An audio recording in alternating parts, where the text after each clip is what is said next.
Oh, yeah. So John got $3.5 billion from Rupert Murdoch for those 7 stations. Okay, I think that we're okay. And then he got another $3.5 billion for the cellular radio business, which he had in various parts of the country, sold up those rights to Southwestern Bell. Mm-hmm. So he became the richest man, you know. Want me to look around you once in a while? No, this is. Here we go. Okay, we've got speed. Hi, I'm Eric Bremner. It's November 14th, 1997, and I'm here to interview Dr. Thomas T. Goldsmith, Jr., Tom Goldsmith, at his home in Lacey, Washington, just down the road from Seattle. Okay, we have speed? Hold on one second. Go. Okay. Tom, your professional career goes back to the beginnings of television, but your personal story goes back even further than that. For putting it on the record, would you tell me and tell the folks listening your full name, where you were born, and any nicknames that you picked up along the way, if they're not too personal? Take us back to the starting. Thanks, Eric. I appreciate this crowd here at our house in Lacey, Washington, which is quite a ways from my home in South Carolina, where I was born, in Greenville, South Carolina, January 9th, 1910. So I'm 87 years old now. I was born down there, and I had a pal that's in the radio business. So he and I got started puttering around with winding coils and putting crystals together, and used to listen in on channel that was broadcasting television signals from Washington, D.C. This was my first experience in television in 1925. Well, but before that, how old were you when you started playing around with electronics and radio? Well, You're born in 1910. my grandmother had hearing problems and had a speaking trumpet where I'd talk into a tube and she'd listen. And I tried to see if I could build an amplifier to help her in her hard of hearing. Tom, your professional experience, which we're going to talk about today, goes back to the beginning of television, but you go back quite a bit before that. And so, right up front, on the record, would you state for the camera your full name? My name is Thomas Tolliver Goldsmith, Jr. My dad was Thomas Tolliver Goldsmith in the real estate business in South Carolina. I was born in Greenville, South Carolina in 1910. January 9th, 1910, so I'm 87 years old. My mother was Charlotte Manley Goldsmith. Her father was one of the founders of Southern Baptist Theological Seminary up in Louisville. She was born in Louisville. So my mother and father were there. I had one brother, Basil Manley Goldsmith, who also worked at Dumont Laboratories. I'll talk to you more about him later. And are you known, or did you pick up along the way any nicknames that you're known professionally by? Yes, I had a nickname. My name is Thomas Tolliver Goldsmith, so TTG is my initials, and so I used to sign my name as TTG on a lot of documents, and my secretary was able to do the same, of course, and many people used to call me Doc. I got a doctorate degree in physics from Cornell University, which would be later on, and so Dr. Dumont also had a doctor's degree, so he and I would call each other Doc, because he was a great boatsman. So that nickname business of Doc Dumont and Doc Goldsmith was well known around the planet. When you were a kid, what did your parents do? My dad was in the real estate business, and he was one of the appraisers for real estate property for the Aetna Insurance Company and Equitable Insurance Company, and he actually gathered together the grounds for the Donaldson Air Base Center south of Greenville, South Carolina. And that was one of his assignments in the real estate business. That doesn't sound like a springboard for an interest in a career in electronics. So where did that interest evolve? Well, one of my first experiences in electronics was in the early days with crystal radios and whatnot.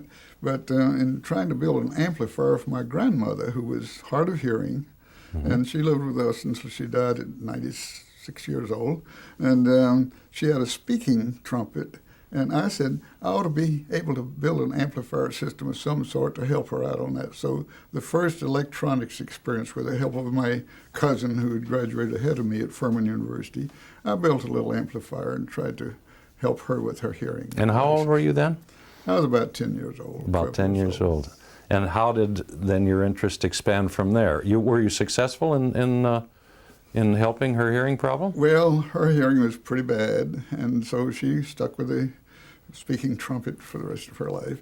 But a friend of mine by the name of Morris Barton was a radio station licensed operator, and he and I got familiar with early winding of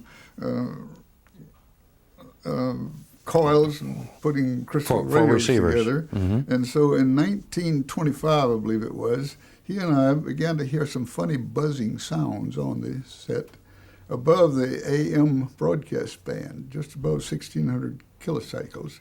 They were from C. Francis Jenkins television station in Washington, D.C., a distance 750 miles away, down in Greenville, South Carolina. So that's my first experience with that old mechanical television where the whirling wheel with a spiral of holes, and about 60 holes make a 60-line picture about the size of a postage stamp, something like this. And that early experience was followed later on by actually operating that equipment up in Passaic, New Jersey with Lee DeForest, who bought it from C. Francis Jenkins. It sounds like those early years, with the help of friends and relatives, you were largely self-taught. Did the educational system in high school have anything that related to electronics and radio transmission? How did you further your formal education? Well, even in my second grade activity, I flunked arithmetic. That's a story because my grandmother didn't like the rugged winters of Greenville, South Carolina, so she'd go to Florida in the winter. So in November the 11th, 1918, at the end of World War I, we were on the train going to Florida.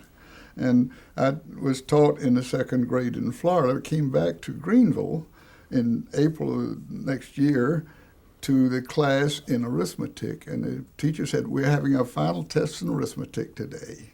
So I sat there in a double desk, and the teacher saw I couldn't quite answer some of the questions. Said, the little girl next to me said, show him how. She couldn't.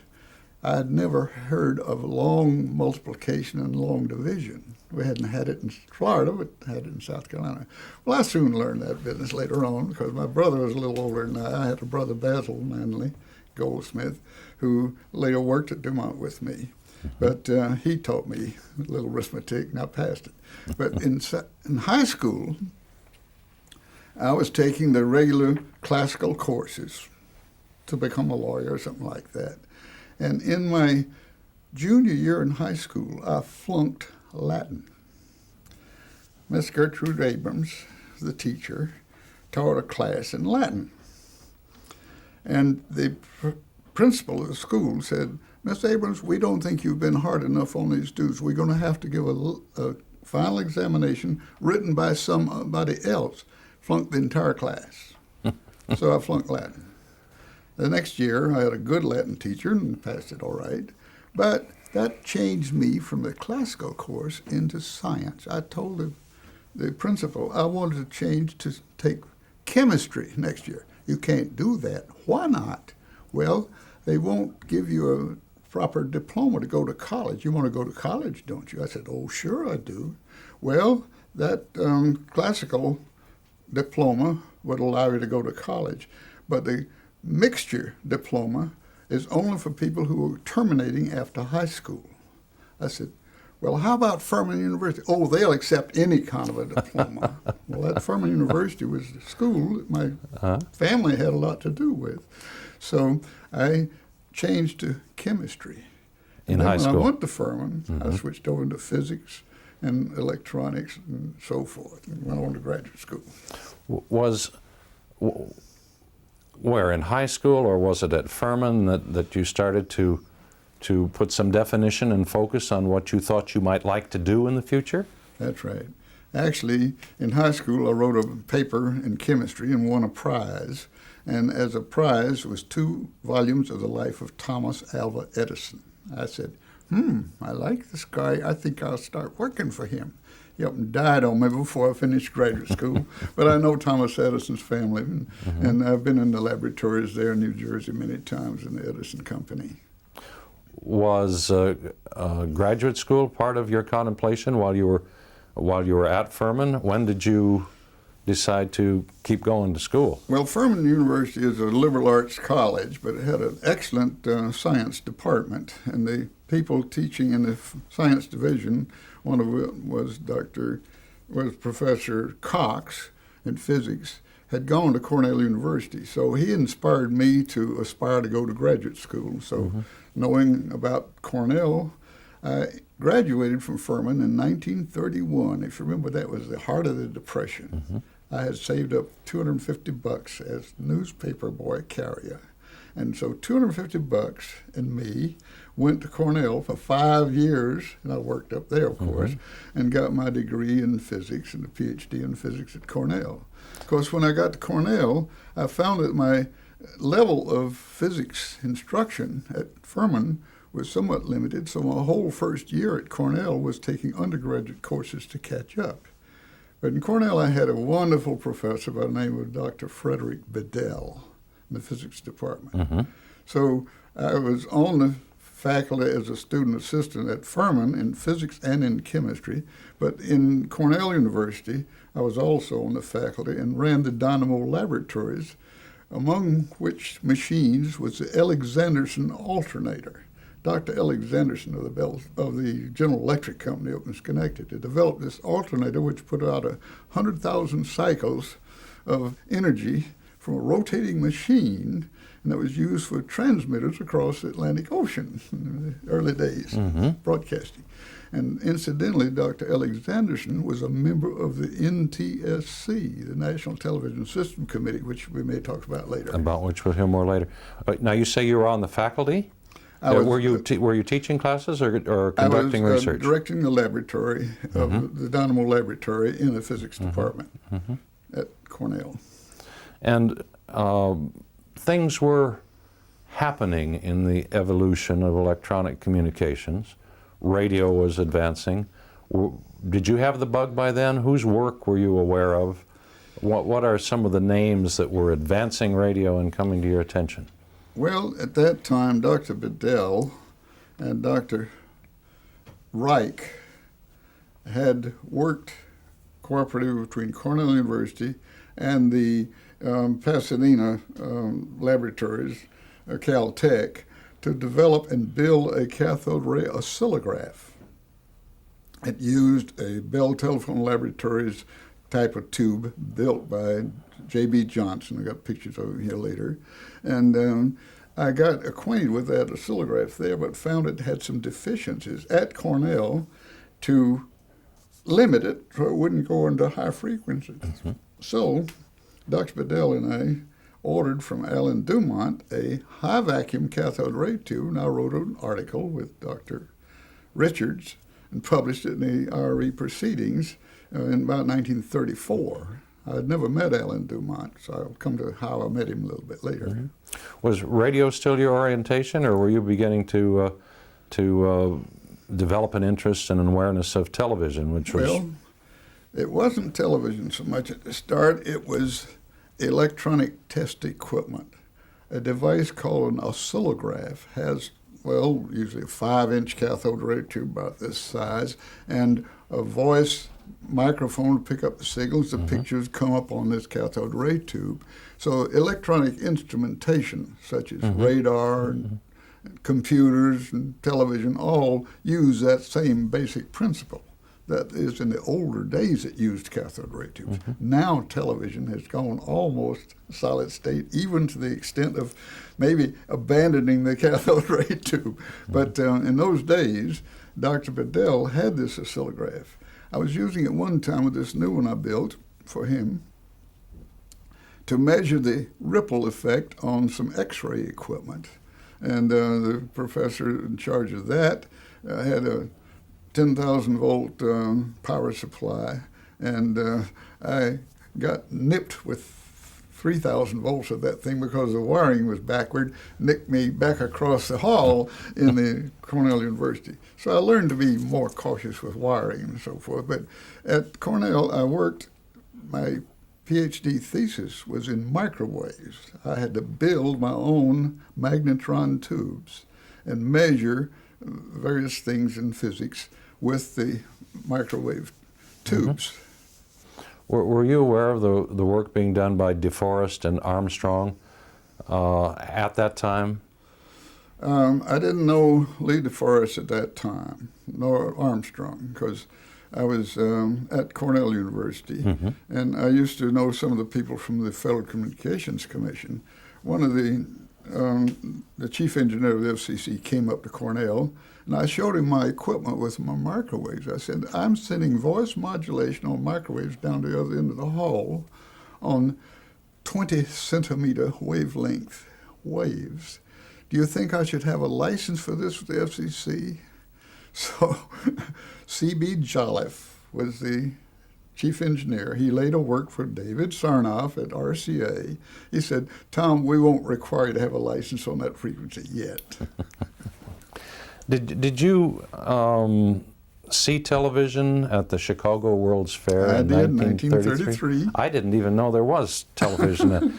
Most of it, the references refer to a later time, but tell us about that 1933. Well, my dad and I went by automobile up to Chicago to that 1933 World's Fair. David Sarnoff had a young engineer who came over from Russia by the name of Vladimir Zworykin, who had built the Zworykin iconoscope tube. It was a tube that was sort of dipper-shaped, and the light would be shined onto this screen inside, and the electron beam would scan that screen, which had a whole bunch of little tiny elements on the surface, taking a lot of light to do it. The sensitivity wasn't very great, but that iconoscope camera and black and white picture monitors, black and white television in those days, was on display at the Chicago Fair, and it was a... How big was the screen? Well, they had, I think, about 10-inch cathode ray tubes for the picture for people to observe. They see themselves on television.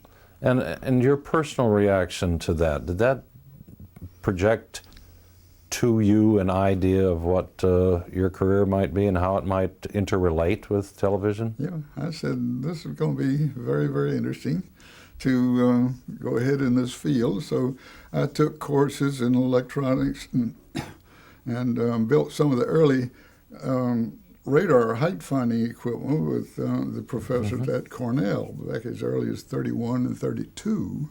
And worked with Chuck Mingens. Dr. Mingens was working on these radio receiver units and transmitter units with the Cornell faculty in measuring the height finding method of the ionized layer of the atmosphere. So that was really early radar, 1931. And so I got started in that sort of electronics business, not just television only, but the other activities of vacuum tubes and whatnot. And when did you graduate then with your degree from Cornell? Well, I hadn't quite finished my degree when I took a job at the Long Island Biological Laboratory down in Cold Spring Harbor. And I got word that Dr. Hallowell Davis was coming down to give a lecture on hearing aids and the nerve conduction and whatnot. So I invited Dr. Bedell, my professor from Cornell, to come down for 2 weeks for that conference, which he did, because I'd worked with Dr. Bedell on hearing aid devices. He got patents on the mechanical amplifier thing for bone conduction television and whatnot. So I knew he was interested in hearing devices. And I've got one of these, two hearing aids on both sides. So he came down. Does the design of your current hearing aid go all the way back to the work that... Wow. That's right. The Sonotone Company took out patent licenses from Dr. Bedell on work that he and I had done as I was a graduate student. Anyway, he came down and he saw my work because I had been completing my experimental work on my thesis project with microwaves at the Long Island Biological Laboratory in Cold Spring Harbor. So he said, after he looked the equipment over, he said, fine, finish up your reports and come on for your final exam. You'll graduate with a PhD at Cornell University. Then he said, can you take a couple of days off from the laboratory out here? I said, yes. I'd like to drive over to visit my sister in Montclair, New Jersey. I said, fine. So this little Buick automobile went over there. The next morning, he got up and he said, Tom, let's go up the street, a block, 2 blocks from here, and visit that laboratory operated by Alan Dumont. So we did. We walked in there, and I told him about my paper that I'd published already by that time. Had you heard of or met Alan Dumont? Alan Dumont I had prior to never that? met him. Never. Had you heard of him? I had heard of him because we bought a cathode ray tube from him, which had high vacuum. And later on, that oscillograph that I built at Cornell had deflection plates to swing the beams around. I'd put a 10 million cycle signal on it, and the beam went all out of focus because the early tubes made by von Ardeen in Germany and by Bell Labs downtown had a trace of gas, and the ions of gas would not deflect at that high frequency, so the thing would go out of focus. So we had asked Alan Dumont to build a high vacuum tube for us. And it was that high vacuum tube. It was in the oscillograph, and I got it working up to 30 million cycles per second, the first high frequency scopes in the country. So Alan Dumont I'd heard of because we bought that tube from him, Right. but I hadn't been to his laboratory. Well, that morning, with Dr. Bedell, went up to the labs. Alan had one little storefront in 3 little hat shop stores in Hat Upper shops. Montclair, New Jersey. Oh boy. He started his business in the basement of his house up in the boundary between Montclair and Cedar Grove. But by the time he'd moved into this little hat shop store, I talked to him, and he said, you know something about cathode ray tubes already? I said, yes, sir. I've worked with Dr. Bedell on it. So he said, when can you start working here? This was in June. I hadn't quite finished my thesis yet. So I said, how about November 1st of 1936? Still in the Depression. I showed up at Montclair to start working with him at that time. Let's go back a little earlier than that as far as Alan Dumont is concerned. Yeah. What had gotten him to where he was in those little hat shops from what had gotten him into his basement in the first place? What was he working on? Well, Alan Dumont graduated from Rensselaer Polytech Institute in electrical engineering, and he was hired by the Westinghouse Company to help build power tubes, which had been invented by Lee DeForest. Lee DeForest is credited with, in 1907, inventing the amplifier tube with a little control grid. Edison had discovered a cathode and an anode and electric current in a vacuum device, but Lee DeForest added the grid in order to get an amplifier working. Well, Westinghouse first, and then later Lee DeForest hired this young engineer from RPI named Alan Dumont to set up a manufacturing plant in Passaic, New Jersey, to manufacture tubes. Meanwhile, Lee DeForest had bought this equipment, this mechanical Nipkow disc television gear, from C. Francis Jenkins. C. Francis Jenkins was the founder of the Society of Motion Picture Engineers, later called Society of Motion Picture and Television SMPTE, right. So Lee had this television gear and the manufacturing of power tubes. And he put Alan Dumont in charge of that. But he also had Alan work with him on the mechanical television. So Alan, while he was working at Westinghouse, had gotten one of his bosses, brought a small cathode ray tube down to him and said, "We've burned the thing out. Can you fix it?" It was one bought from Manfred von Ardeen over in Germany. So Alan said, "I'll try it." He did. He repaired it. So with that knowledge from Westinghouse, where he'd been working, brought over to the DeForest Company in Passaic, he said to Lee, "Your mechanical Nipkow disc system is not going to do for television. We've got to do it by cathode ray tubes."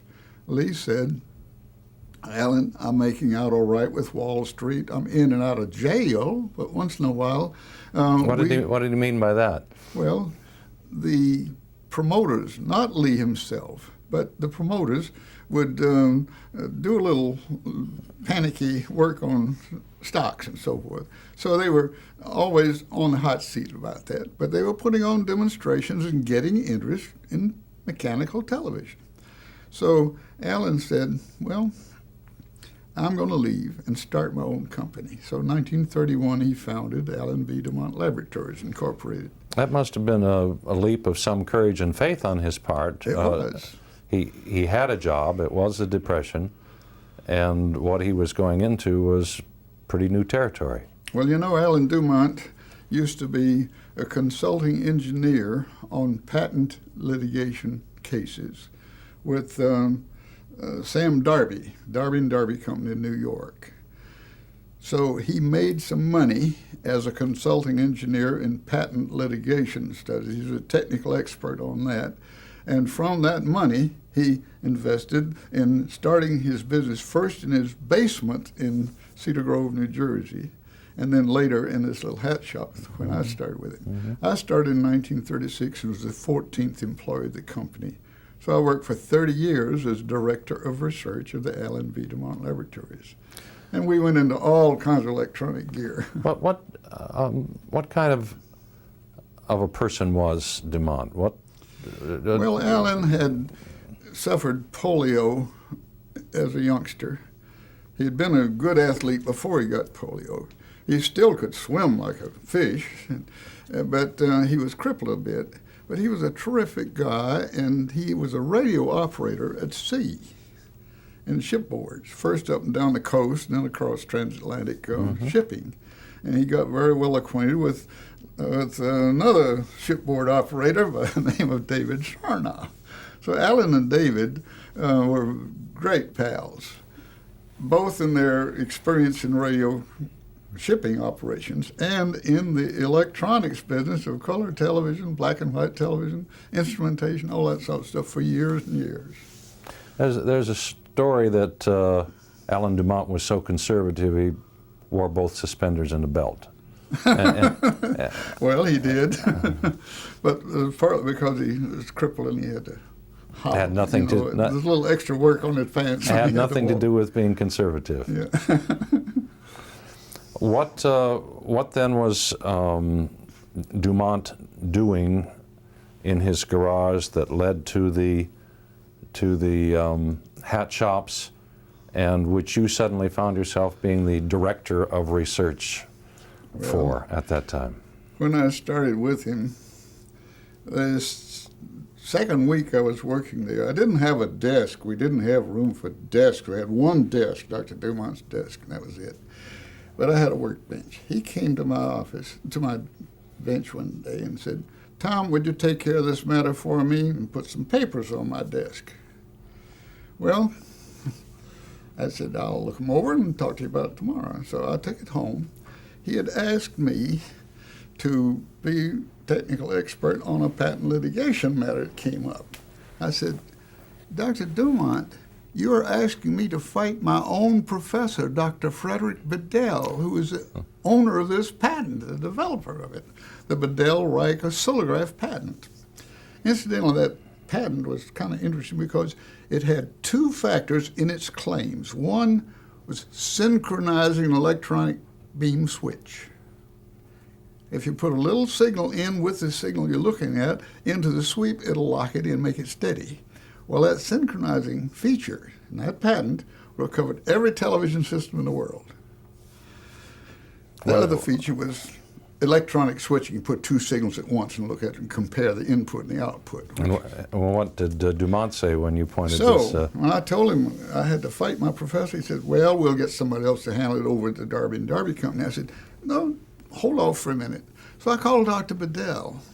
I said, "Your patent is here, and the General Radio Company in Cambridge, Massachusetts is suing Allen Dumont on it, and I've got to fight that. What do you think?" He said, "Go ahead and fight it, Tom." Says, "If you win by proving the patent is invalid, you won't owe any royalties. If they are successful in sustaining the patent, he'll give you a beneficial low royalty rate for having established it so he can charge other people.